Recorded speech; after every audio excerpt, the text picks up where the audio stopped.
IVM. People with good credit score, Cred has some rewards for you. A credit card payment platform, the Cred app basically rewards you for paying your bills on time.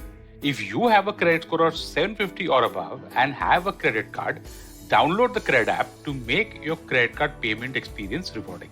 You will get reminders, statement analysis to know about hidden charges, and even get credit coins every time you pay your bill. You can use these coins to avail jackpots and cashbacks on the app, and even get discounts on their hand-picked curation of electronics, food and beverages, luxury travel, and many more offers. Folks, welcome to Paisa Vaisa, brought to you by Cred, the most rewarding credit card bill payments app, and powered by Quarter. I am your host, Anupam Gupta, B50 on Twitter, and this is one of those specials where we talk about a very interesting product. Right now, I'm sure maybe there are some of you out there who say, I want to retire and live on a farm. Well, this episode is exactly that. Managed farmlands. Okay, think of it as part of real estate, and we have done real estate in the past. This is a very interesting niche product. My guest, Sunith Reddy, Chief Eco Officer at BeForest. We'll be talking about how managed farmlands work and what BeForest is all about right after this short Cred convenience break. $100. That's all it takes to begin your journey with Bitcoin and Ethereum. No, really. With CoinSwitch, you can start investing in over 100 cryptocurrencies with just 100 rupees. On top of that, there are zero charges for deposits and withdrawals, so you can trade, buy, sell, however and whenever you want. All of this, plus their extremely intuitive interface, makes CoinSwitch the perfect app for beginners in the crypto space. But don't take my word for it. Just download CoinSwitch for free and try it out for yourself. If you'd like more information on cryptocurrencies, tune into a show about crypto with me, Rohan Joshi, my new adventure on IVM podcasts. CoinSwitch, kuch to badlega. And welcome back to this episode of Paisa Vaisa, folks. Usual disclaimer when it comes to new financial products. Please do your own research. This is a podcast. We're going to talk a lot about BeForest, but remember, it's not an advisory. So please do your own research on any financial product, not just this. Okay. So with that out of the way, Sunith, welcome to Paisa Vaisa. Thank you so much for doing this for our listeners. Thanks, Anupam. Thanks for having me on this show.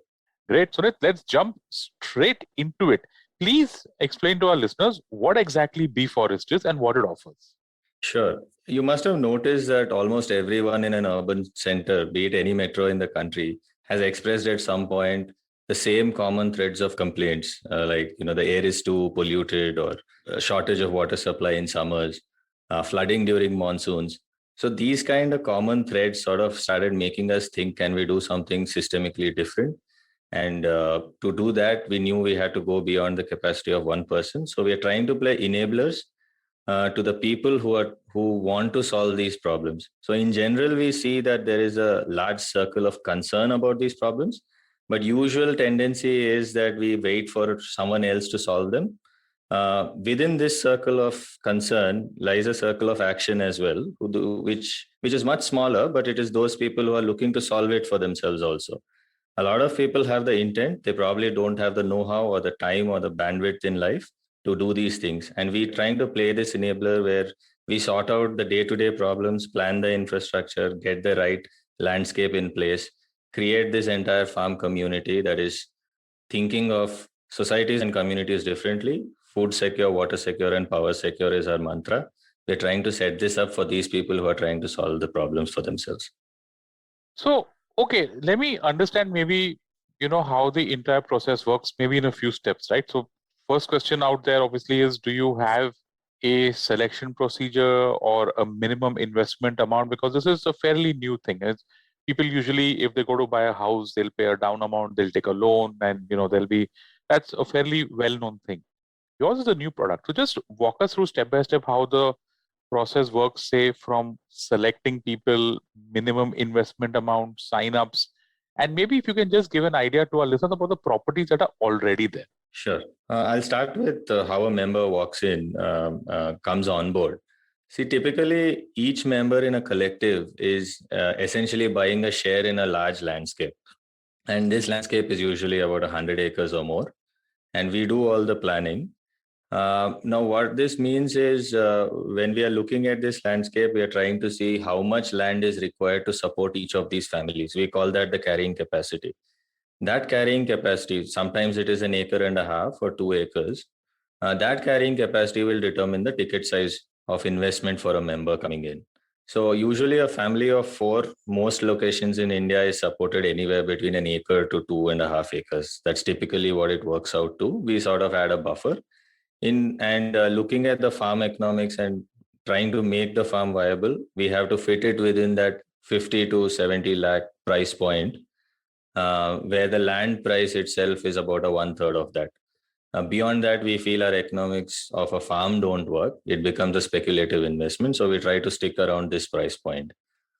Now, when a member comes in, we have our very intimate conversations, long conversations about what their motivations are, what they have done in their past life, why they want to be a part of this collective. All we are trying to assess is, this person we are talking to is genuinely interested in farming, in a sustainable life, and is he open to these new techniques and methods that we are trying to conceive of? So typically we have an interview process, if you want to call it that, where I myself have 4 to 5 conversations with each of these people. And before that, a sales onboarding team also has these same conversations. And normally 1 in every 7 members comes through. And it's not like it's a rejection. It's just that we don't think it's a culture fit. And we are very particular about that. Now, once they come in, depending on which state we are doing it, I can explain it taking the example of our Coorg collective. In Karnataka, the most ideal structure that we set about is a limited liability partnership, where each community member is trying to buy into a proportional share of that partnership for the LLP. And when they contribute capital, they're contributing into that LLP account itself. So it's a very transparent process. They know where the money is being used. And the bylaws after that, which govern the community itself, everything that we had agreed to in spirit is put down in words as the bylaws of the LLP. So that sort of captures everything in words. That's the typical process. Okay, how many properties do you have as of now? You said you've got one in Coorg. I think you've got one in Bombay. What's it like? Our first one was in Coorg. The second one's in Hyderabad. We have just about started the process in Bombay and in Chikmagalur. In Bombay, we are slightly ahead in the sense we've identified the piece of land where we want to work with, and we are waiting for that initial group of community members whom we call the seed community. I'll take a minute to explain what this seed community means. These are members who are buying into the idea, where they are coming in when we ourselves have not necessarily identified the land itself, but we have a thought process. Like, especially in Bombay, for example, we wanted to do a collective within a 2-hour driving distance from the city. And that's the idea. And now the people who are coming in at this point and signing on to the collective, those are the seed community members. And so that's where we are in Bombay. In the very early stages, we are waiting for the seed community to be done. Okay. In Coorg, we are done with the landscape planning. Our diversification process of the farm is through. Most of the collective is subscribed. Hyderabad, the phase 1 is done. We have just started in phase 2. I think half of it has been subscribed now. So that's where we are. Cumulatively, we are spanning about 1,000 acres plus right now. How old are you? I mean, how old is B4S? When did you guys start it? It sounds like a very mature product. This is not something for 25-year-olds. Typically, you would expect families, people who've had some amount of experience with either investing or with real estate. So when did you guys start this? We started in 2018, but the idea itself has fine-tuned through many years of iterations and trials over several farms and what works, what doesn't work. Like most people, even I was a hobby farmer. So my experiments, my learnings, my interactions with other like-minded folks, this constant urge to create that sweet spot of ecological and economic viability, eventually many iterations later has become this farming collective model. Although the company was formed in 2018, I think the seeds were sown much earlier.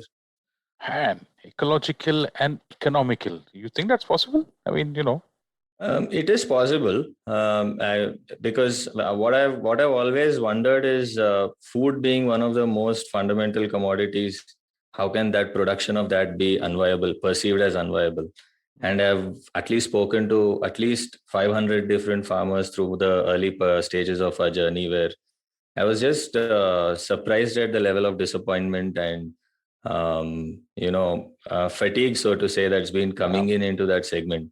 And me coming from a financial services world, I mean, my thinking normally goes very quantitative in nature. So started looking at the numbers, and what I realized, interestingly, is it's very similar to a portfolio investment where you really have to diversify yourself, diversify the stocks you're buying into, the times of exit that you take. I don't get that, Sunit. I mean, you were in the market, wherever you were, you're probably in investment banking or in stock markets. Did you just wake up one fine day and say, chalo, let's just, I mean, this is a wild idea, man. That's all I'm saying. You could have easily just started a startup or a platform or something of that sort. What made you go in this direction? Or did you Like always I mentioned, no, sorry. I was a weekend farmer, and farming has always been a part of my life. But the early seeds, I think, were a couple of incidents, most notably around the time when it was all over the news where farmers were throwing the tomatoes on the road because it's not worth it to take it to a market, right? And tomato is like one of the most used commodities every day. It's there in sauces, curries, everywhere there's a tomato, right? So I started looking at that out of curiosity, and I realized that the price fluctuations were huge. And I was a high frequency trader. I used to run an algo trading company. So volatility is our forte. And that's when I started noticing those numbers and realized that had this tomato farmer sold, instead of selling 100 things on one day, had he sold one item every day, now that would have brought him into the profitability zone, which is the 10 or 12 rupees in a kilo. Okay. But now, it's a, but tomato being a perishable commodity, it's not as simple as that, right? So that's when I started reading about how do I make sure I get tomato through the year and not in one season. Then I realized there's this annuals and perennials, and I just got deeper and deeper, met more people. Okay. Coincidentally, we started experimenting on a large farm also, and there were kind enough people who said, "We'll buy the farm, but you try your experiments on it." Sure. And there's the 1 year that followed, and the transformation we saw, how quickly it got to viability. That sort of gave us the idea of Bee Forest, and that this idea had to spread. Okay, Sunit, I find this really interesting. You've got this deep financial background, algo trading, you know how prices move, and yet, you yourself have gone on the record to state that you don't want financial investors as part of a collective. People who do this just for the yield, they'll probably see some opportunity out there and they just feel that, okay, this might give a yield, so let me just go in this for the ROI. And you don't really want that. And I find that interesting, right? Because you said 1 out of 7 actually makes it to be part of the collective. And like you said, it's not just a rejection.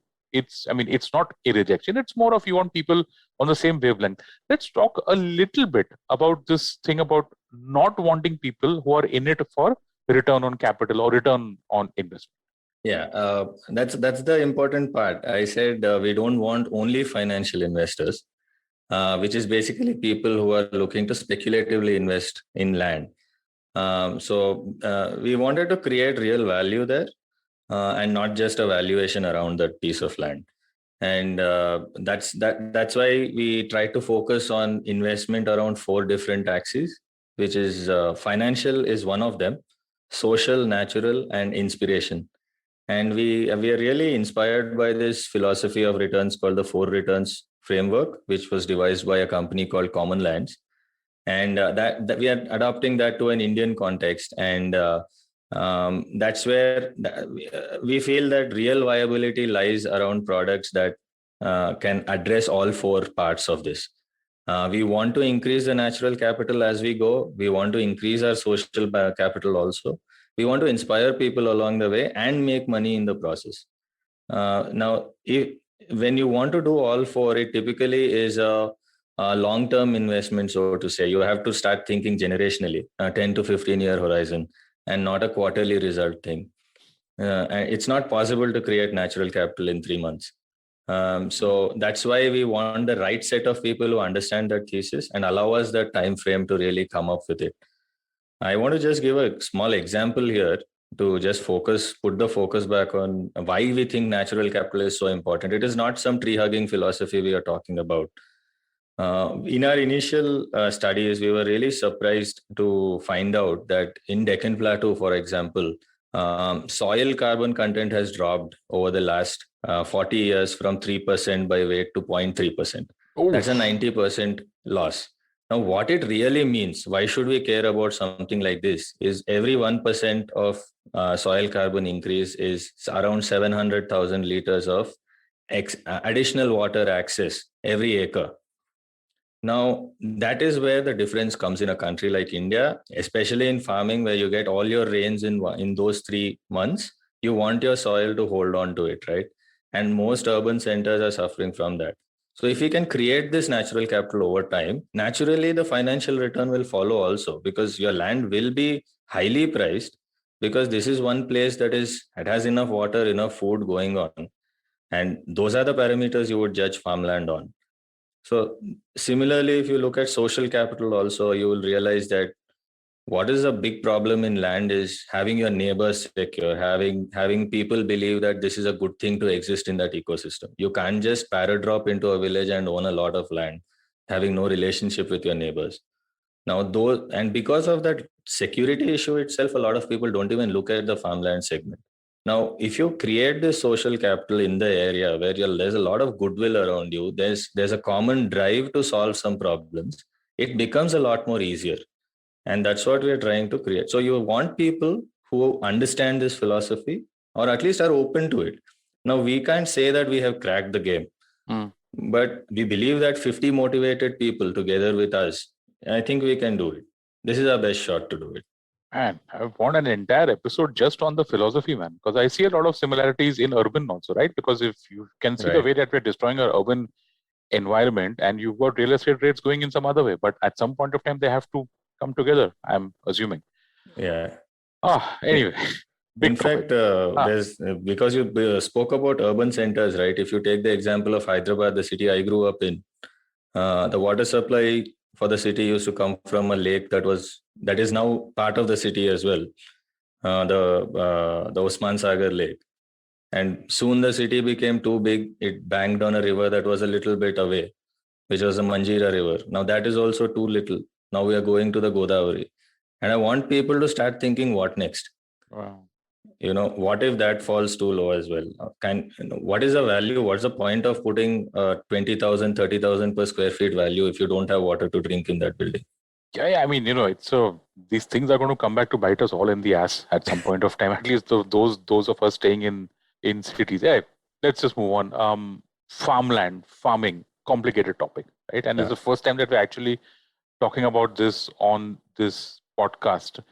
There are issues like in states, of course, like agri, non-agri. Then there are ownership issues, titles, registration, etc., etc. How do you guys, because you're taking the responsibility of sorting all this out and coming to me as a prospective investor, right? I'm going by your word that this land is good. So talk to us about that for a while. Yeah, I mean, there are a few thumb rules that we follow, which sort of make the process a lot easier for us as well as the end user also. The number one rule that we like to do, we are comfortable with, is we don't try to aggregate land. We are not involved with buying lots of small pieces and putting them together, because that increases the number of failure points as well. So we like to take pieces that have already been acquired, have been with someone for at least a few years, and we place the responsibility of securing it with a boundary wall and all of those things on the guy who's selling it. That's like a thumb rule. But in addition to that, we follow a strict due diligence process where title flow is measured, secured, and checked. We have a written legal opinion on it. Make sure that there are no encumbrances or legal complaints on it. But in a country like India, I mean, you can only go that far. Like, you might have a perfectly clean land on it, but that doesn't stop someone to play, to start messing around with you. And the onus is on you to really justify your title, right? And that's where I think B4S plays a really good role, because We start as enablers. What are we doing? When you want to do the due diligence, we're making sure we have a legal team that's ready. When you, let's say a neighbor puts a petition or complains that you're infringing on their piece of land, you have a team of surveyors who are ready, who make sure that it's all cleared up. So this common speciality that we are creating, this common set of resources, it's not possible at an individual level. Only when you have this kind of scale can you really do that. In addition to that, Collectives is bringing together 50-60 people to come on board to a single cause, right? So you need a right structure in place also. Otherwise, we'll end up like any other housing society where we'll keep debating about small things. So the right structure, again, we try to come up with something that sort of encapsulates the spirit in words and not just a good feeling to the best possible extent. Now, this is also supported by us filtering out the people who believe in the idea as well. So it's not everyone who comes with a check comes through. And the most important thing is in real estate space, we realized there's this phenomenon where you give a little bit of advance and you agree to pay over a length of time. And the more time you give, the variables start increasing. So we like to keep our transactions very atomic in nature. So there's no sale agreements and this kind of a business. When we give the money, we make sure the title flows to us. So that's a big part of our process also. This is also enabled because people are buying into the concept and not a fixed product, right? So when we go in for a collective saying we want to do a 100-acre collective, we are very clear with our members that the 100-acre collective really gets made when 60 members actually come on board. But if, let's say, 40 people come in, then it ends up being a 75-acre collective or 60-acre, whatever is the size. And the people who are coming in are very upfront about it. So we are very upfront with them. So they're very clear. So it doesn't put the pressure on us to get the whole piece in place or anything like that. So it's easy to stick to these rules. Okay. Explain to me how this works, right? Because so B Forest doesn't buy this land, the collective buys the land, right? So there's no double sale out here. So I'm part of a collective, there are 10, 20, 30, 40 people, and we are buying the 75-acre land, and the collective owns it as an LLP, right? Yes. Okay, understood. What is farming like? I have no idea. I remember when we were talking on this a couple of weeks ago, you said that you read a report somewhere. I think it's a government report, right? Which said that farming just doesn't make any money. So let's talk about that. It is. That is the general perception also. Like farming fundamentally is different from having a farmhouse. But if you talk to a real farmer, I don't think anybody is really happy with the returns they get, or anybody is making money at all. I think most people, sustenance farmers, are surviving because of subsidies. The real value addition is not happening. Farming is a natural process, end of the day, right? You can't time it to this percent. This is how much I get at this point in time. It's a natural process and there's so many variables in play. And like any other segment where there are so many variables, the best you can do is diversification. And that's the trick of the game that you have. If you look at nature itself, it is diverse. You'll never find a field of carrot growing by itself. It is diverse. You'll find it along with many, many other things. And it is by design. And that's what we have to do. Just like how you buy a few stocks of across segments, it's the same thing. You want some annuals in there. You want some fruits. You want some grains. You try diversifying all of that across time and commodity also, and it's at the economics of the farm suddenly change. That's where we are now. At B Forest, we are adding layers of sustainability over there to make it even more viable. And the first step is really bringing together 50 people. What that means is it makes us landscape agnostic, to be honest. We don't mind working in a space that gets just 600 mm rainfall, which is our Hyderabad collective. And we are also in Coorg, which gets 6,000 mm rainfall. So that's 10 times more. Now, why? How can we do that? Because in Hyderabad, we are able to experiment with various water harvesting mechanisms and all that. As a single farmer, what would have costed me 1 crore ends up divided by 50, which is 2 lakhs a member, right? So it becomes experimental in nature. It's okay to get a few things wrong. and you're not knocked out with one bad blow, which is the case with a sustenance farmer today. And on top of that, again, because we are doing it full time and we're doing it across collectives, we are trying to create a value added produce also. Value added produce is not just important in terms of price point, it sort of adds that shelf life to the produce itself. A tomato becomes a tomato sauce which sits on a shelf. So you can wait for that pricing and all. It doesn't have to be sold in 2 to 3 days. So that again, that's another layer of sustainability for us.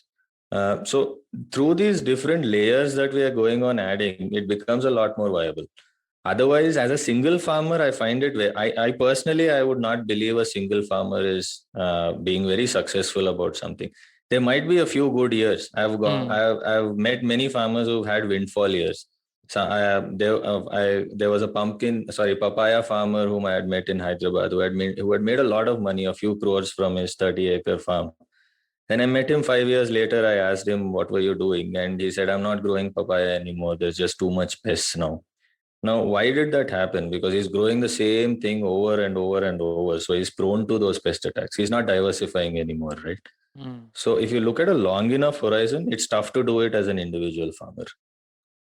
Amazing. I have a friend who's got, who again did this thing where he would go to his farmland over the weekend and tried a whole lot of stuff. And I was just talking to him a few months ago, and he was talking about last year, right? Last year, I think Bombay. So if I remember correctly, 2019 and 2020, Bombay and Maharashtra has seen record-breaking rain. I mean, Right. Bombay particularly used to be, I think, 3,000, 3,600 in the 4 months that we have out here, and we did 4,000 plus for both the years.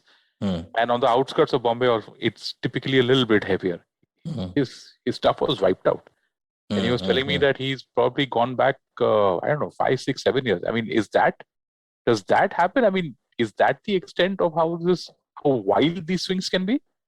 It can be. I mean, if we have seen our journey of the last 3 years also has showed us the same thing. Like the first 2019 itself was extremely heavy rains for us across both Hyderabad and Coorg. And the next 2 years have been kind to us, 20 and 21. So I mean, that's what I'm talking about. I think the trick to farming is really you need that holding capacity. You need that ability to survive the bad year.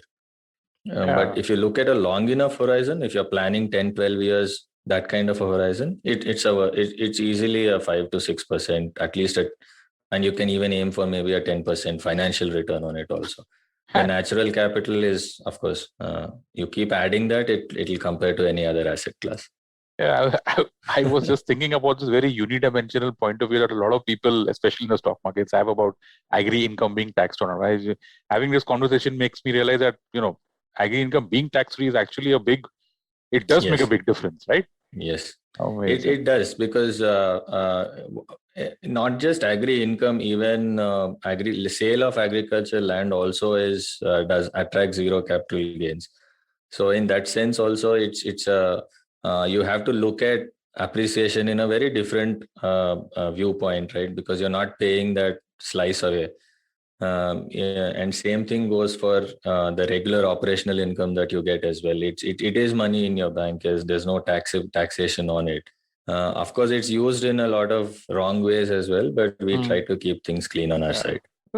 Diverse life, my man. you've gone from algo trading to this is interesting conversation. Folks, don't go anywhere. And the other side of this break, we're going to talk about how exactly collectives work and the other parts of Bee Forest. My guest, Sunith Reddy, Chief Eco Officer at Bee Forest. We'll be right back after this really short cred convenience break. And folks, it's time for a listener's question. Someone who wants to track sectors in the stock markets. Hey Anupam, where can I track the quarterly numbers for a set of companies that I create? Like, say I want to track the telecom sector. I'll tell you what, check out the Quarter app. First, you would want to make a list of companies that are there in the telecom sector, like Bharti or Vodafone, etc., etc. And then maybe if you want to add some equipment suppliers there, and let's say that you have a set of 5 or 10 companies that are there in the telecom sector, make a list of that and check out the Quarter app, right? The app lets you make favorites and put them into one section within the app. And then you can track the quarterly numbers for all these companies within the quarter app. All the earnings table and investor presentations and conference calls, annual reports, all of that stuff within the quarter app. That's QUARTR. That's a quarter app. And welcome back to this episode of Paisa Vaisa, folks. Really interesting conversation that we've not had so far on our podcast: agri, farming, land, stuff like that. So let's get into how your collectives work in detail, right? Let's say that I'm now part of your collective. I've bought into your idea. I'm in, right? Now, what next? Can I just wake up one fine day and say, I want to grow potato out here? Or can I say that, no, I don't want to grow anything. I actually want to stay here with my family. Or I say that I want to convert this into a hotel. Just, explain what happens next to our listeners. A collective quite literally means a group of people coming together to do something common, right? So the idea that I want to individually want to grow potatoes does not fly in a collective.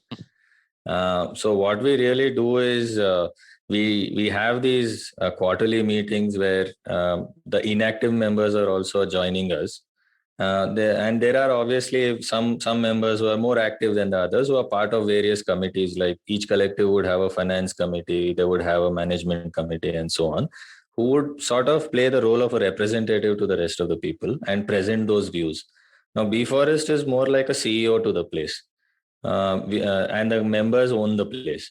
So as the promoter, you can be as involved as you want, or you can sit back and let us run the show. That's what typically happens. Now, within this larger landscape, we make a master plan, which sort of is the most viable thing for that place. And one of the components of the collective is a small area called a housing cluster, which is identified for homes or other buildings. And it's identified on various parameters that make it suitable for it. But the rest of the farm, when you're looking at it, there might be areas like next to a lake where you can grow a lot of grains, where there might be drier areas where you want to grow, say a custard apple or a lemon or something like that. So it's not possible for each person to say, I want to grow a mango tree in my piece of land. But they want that freedom. So what we do is, there are two things that are possible for a member to do in this case. One is, at their own, within the housing cluster, in their plot, they're free to experiment. They don't need a collective mandate to do it. At the same time, if they have ideas for a larger scale, and we are very clear that we are not the experts of everything, right? It's a collaborative process. So there might be members who know a lot more than us about something. So if they want to really promote that, like we had a member who wanted to do dryland rice farming. And so now you can't just do it anywhere. So we identify the area where it's most optimal, and we give him, like, say, a half acre or quarter acre, a small patch to experiment first. And we are very clear that it has to tick all the check boxes in our sustainability scorecard. And it also has to be coachable to the farm staff. And as long as it's that, we don't mind scaling it up. So ideas are welcome. We'll still vet the process. As a member, you have that. But the advantage of that is, as a member who's just bought 2 acres of land, you have the 100-acre canvas now to do all these experiments. And that's not possible as a single farmer. What if I want to stay there? We do have housing clusters also. That's a very important part of the collective process. One of the key things in a collective is we want people to be very participative in nature, right? We want them to think about this place also. And house is a very important angle in that, because once you have a house, you are invested in the place mentally as well. It's not just a fire and forget kind of a investment. So that's where houses come in. So people get to stay there. In fact, 1/3 of our members are actively looking to move there as soon as it's completed also. What if I want to convert it into, I don't know, an Airbnb or something? Oh, yes, we do. So, like I said, you want to diversify in commodities also, right? So one of the diversification that we do is we add a hospitality angle also, where members are free to sign up their houses for in a common hospitality program. So if it's a 50-member collective, you have 50 homes that are operating as a homestay, but they're all being managed as a single, you can call it a resort for lack of a better word. but it is a large homestay. So and it offers much better viability chances also with a 50 room inventory rather than 2 bedrooms on listed on Airbnb. That's interesting. So you're saying that people who are part of your collective can actually call over their friends, family over the weekend and have them stay there and just have a look and feel of the entire place. That's possible. That's absolutely possible. In fact, a lot of members go for a smaller house, which reduces the footprint because now you have the option of taking the neighbor's house also when it's empty as hospitality, right? You can use that as your guest house. So you don't need to plan a big 4-bedroom house for that one-off occasion where you would call your friends. So it's economical for the end user also. Very interesting. Okay, now you've got an agri-produce company also called Be Wild. Yes. I'm guessing all the delicious coffee from your Pumali estate in Coorg is available to buy. I had a look at the website and I was like, man, this looks seriously good. Tell us about how your arrangement between Bee Forest and Be Wild works, and how does this, this arrangement impact me as part of your collective? See, as anyone running a farm, the most you can really do, the ultimate thing that you can do is have your own brand of produce. And that's the highest value addition that you can get. And at Pumale, the coffee that you're talking about, the same cherry can be sold in a market at say 60 rupees a kilo. That's what you would fetch if you sell it in bulk. Whereas we are building coffee that varies between, the final produce is somewhere between 1100 to 1700 depending on the variant. Wow! Are you rolled that back? Wow, okay. But it does involve a lot of, roasting techniques and, you're blending different beans and putting together the right varieties, packaging, marketing, and all of that. It takes effort. Which is where Bee Forest comes in, and it doesn't depend on each member to try and build a brand for themselves. So that's where it's a good value add for our end user also, that their farm has a eventual produce, a brand that's sitting on that a retail customer can consume. And the price multiplier, of course, gives you economic viability as well. But the big win for us because of that is, where a coffee estate is focusing on whether I'm doing 20 bags an acre or 40 bags an acre, and that constant pressure, where we are very comfortable doing our 4 to 5 bags an acre, focusing on the environment and the ecology of the place, because the value multiplier offsets all of that for us. And as the estate grows more diverse, more wildlife friendly, our brand becomes that much more valuable as that coffee estate that's allowing the elephants to walk in, that's allowing the leopards to survive, and so on, right? And we back it with data also. We tell the story in the right way. Now, that's where Be Wild really becomes very important for a Bee Forest collective to hit economic viability also. Now, it also means that we are actually incentivized to make it more diverse ecologically, right? So we are putting a money value on it now. So that's how the Be Wild brand adds to the picture. The simple relationship between a collective and Bee Forest is, we've made it extremely simple for our end users. It's just whatever top line exists for that collective, 25% is Bee Forest as management fee and 75% goes to the estate. All expenses that are incurred on the estate is paid for by the estate, which is the collective. All expenses incurred outside the estate is paid for by Bee Forest. So in that sense, we're making sure we are on the same side as the members. We are not buying from the collective and selling a brand. The brand belongs to all of us, and we are sitting on the same side of the table. So if I want to break away and say that I want to make my own B50, sorry for that, B50 coffee or something, would that be possible? Or is there some kind of a binding contract between me and Be Wild or something?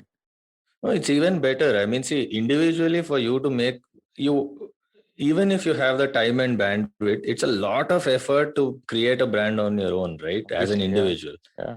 So what we do is on our Be Wild coffee or any recipe that comes out of our estate, if it's a single member who's contributing to it, we tell that story on the packaging also.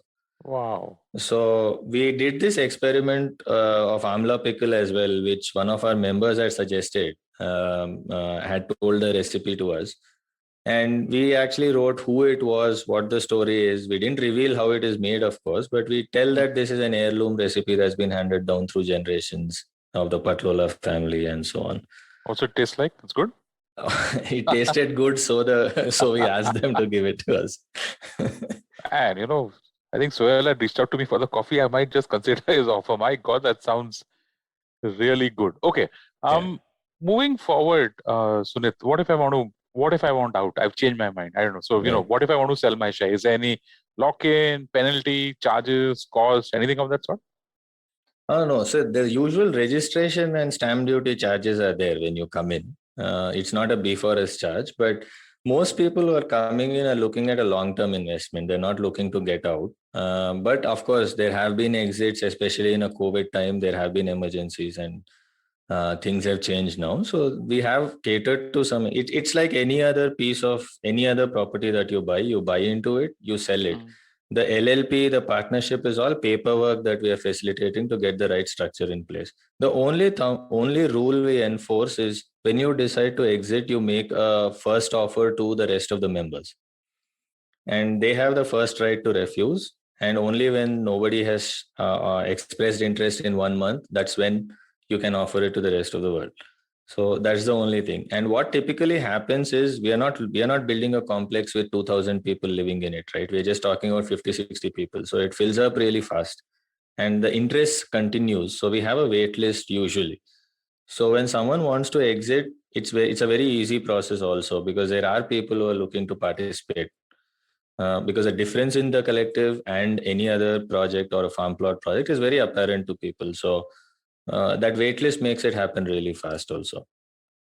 Okay, just winding up the recording now, Sunit. What are your charges? As in, how does B4S model work? And in your opinion, what kind of person is this ideal for? So B4S charges, there is a margin in the initial membership itself and the 25% top line of the estate. Though that's that's the revenue model for B4S. In return for that, we offer all the services, all the enabling, the platform, the brand, and everything for it. Now, who is it ideal for is one thing that we really look for is a person in whose life sustainability has manifested in some form or shape. People who have tried that. See, those who have an urge towards changing their lifestyle would have done it, whether B4S is there in their life or not. So that is a critical point that we look for, that verifies that this person is interested. So that's typically who it's for. The second aspect is that it is a product where it's very difficult to get loans for purchase of agriculture land, right? So and when you're buying a 50 to 70 lakh product, you are looking for a person who has that level of disposable income also. Of course, it's not all at once. It's spread out over 2 years and so on. But that's the typical income segment that we are talking about. And beyond that, we don't have a particular, we are not a collective where it's only techies who come or only business families who come. There's nothing like that. It's a very even spread. There is a lot of diversity, and that's about it, I think. Yeah. Where do you go from here, Sunit? I'm asking you this because, I'm an equities person, I'm a stock market person, and these days, how the market is doing, and especially the real estate sector, a lot of people are getting very, very bullish on it. Okay, so that's point number one. Point number two, as all of us, I'm sure you also would know that ESG is like this buzzword. I've done a couple of episodes on ESG, and that entire space seems to be exploding. Real estate, ESG. I think you guys are, I don't know, somewhere in the cross section of that. Where do you guys go from there? See, from the start, the collectives were really prototypes for us. Like I said, it enables us also to experiment. Things that we have thought of in theory, but practically do they really work? So we've tried this exercise where we've gone to a simple sustenance farmer and we have told him, why don't you give it 4 years to turn ecologically viable? That's when organic farming makes sense and all of that. But the guy who's depending on it for the next season will not believe your words. He wants to see something happening. So the collectives are really meant as an engine or a prototype. And what we hope is that once we have ironed out the process, once we have set up these 100 odd acres of landscapes that actually work, then we want to expand via others adopting these processes, and BeWild being that that backbone, that supply chain where people can offload their produce, which is grown using this philosophy. On this, we give them the market access to do it as well. So it's already happening in places where we are a little mature, like Coorg and Hyderabad. We have been asked by our neighbors saying, why don't you do this for us also? But we are not there yet. We want to complete a full collective through its entire life cycle of branded produce hitting the stores and all of that. That's when we will explore that. At the same time, we've even received a lot of offers from large estate owners asking us to take over, especially in the coffee growing belt and the plantation areas, where the next generation is not really that much into farming. So this guy, a lot of people sitting on large land, large farms, not knowing what to do 10 years from now. The idea of a farming collective is very interesting for them. So we want to take those also into fold. 100 acres in one place is not going to change anything. It has to change at a landscape level, right? So, and I can't do it individually. It has to happen via others following these principles. And we are just the prototypes to do it. Very interesting. I have to ask you. I mean, I just, and I'm pretty sure that somewhere in your heart or somewhere in your mind, you're also a markets person. So you've been tracking what's going on. What do you think about this entire real estate and ESG thing? You think that's actually going somewhere? There's something out there? No, I've definitely always believed in ESG. But we have to start. I think right now what's happening really are first steps. I think as an industry, we need to really rethink about when we are talking sustainability, we have to go beyond, greenwashing things and think of large scale project, like a greenscape going beyond just solar panels. We have to really rethink, from fundamentals. Does centralized manufacturing really work anymore for that segment? Like, do you need to really transport your raw material across the country to this one factory where it's all put together, or can it be distributed? It's already happening, I think, in the manufacturing space to some extent. But we have to think about that. Can we, especially in electronic equipments, we see that when a small part doesn't work, we don't replace that small part. We are talking about replacing either the entire screen or the entire laptop itself. Yeah. Now, we have to go beyond that. We can't be sustainable when we are doing these things. So as a business itself, we have to rethink. As an industry, we have to start thinking differently. Very interesting. Last question, where can our listeners reach out to you, Sunit, if they want to know more? We have a website, http bforest.co, not .com, .co. And you can always email us on hello@bforest.co. So that's spelled BEFOREST, right? Yes, that's correct. There you go, folks. That is a wrap on this episode of Paisa Vaisa. My guest, Sunit Reddy, Chief Eco Officer, Bforest. Thank you so much, Sunit, for doing this for our listeners. Thank you. The pleasure is all mine. Yeah, and thanks well for reaching out. It was your effort that got this together. I love doing new concepts, new ideas, and Sunit, I wish you all the very best. Maybe next year you can come back and talk to us when a new collective is out or when the Bombay collective is up and ready, right? Yes, we'd love to have you visit it as well. Fantastic, folks. There you go. That's a wrap on this episode of Paisa Vaisa. And now, the credit privilege tip of the week. Folks, if you're investing in shares, equities, you should understand what corporate actions are. That's stuff like dividends, splits, bonus shares, buybacks, rights issues. Keep track of all the corporate action that's happening in the stocks that you own. For example, did you miss out on a dividend? Did the dividend come into your bank account? To do that, get in touch with your broker or get in touch with the company in case you have a problem. That, folks, is your credit privilege tip of the week. And thank you, listeners, for listening to this episode. If you're enjoying this show, please do share it with your friends, family, and people that you know. That would be really helpful for us. You can listen to this show and other interesting shows on the IVM Podcast app or ivmpodcast.com. You can also follow us on our social media. We are IVM Podcast on Twitter and Instagram. And if you want to reach out to me, I'm your host, Anupam Gupta, B50 on Twitter and B_50 on Instagram. Thank you so much for listening to Paisa Vaisa, presented by Cred, the most rewarding credit card bill payments app, and powered by Quater.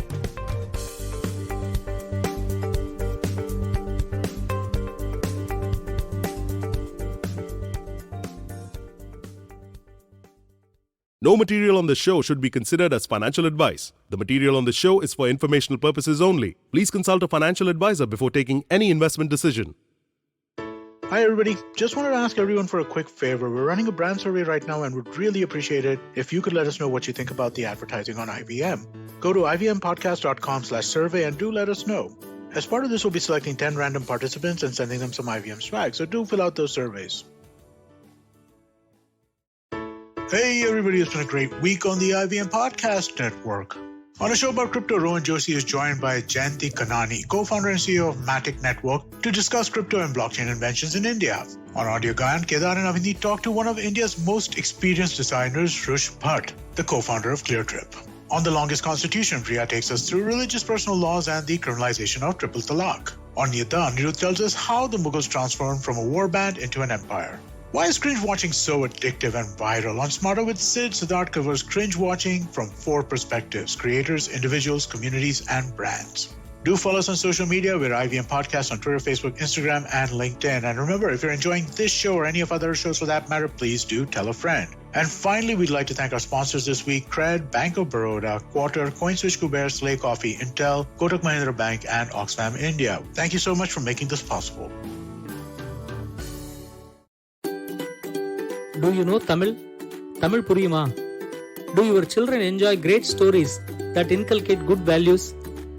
Hi, I am Ravishankar Balachandran and I host the Storytime Tamil podcast. I am excited to share a short story with great moral values every day. Listen to Storytime Tamil on the IVM Podcast app, YouTube, or wherever you get your podcasts from.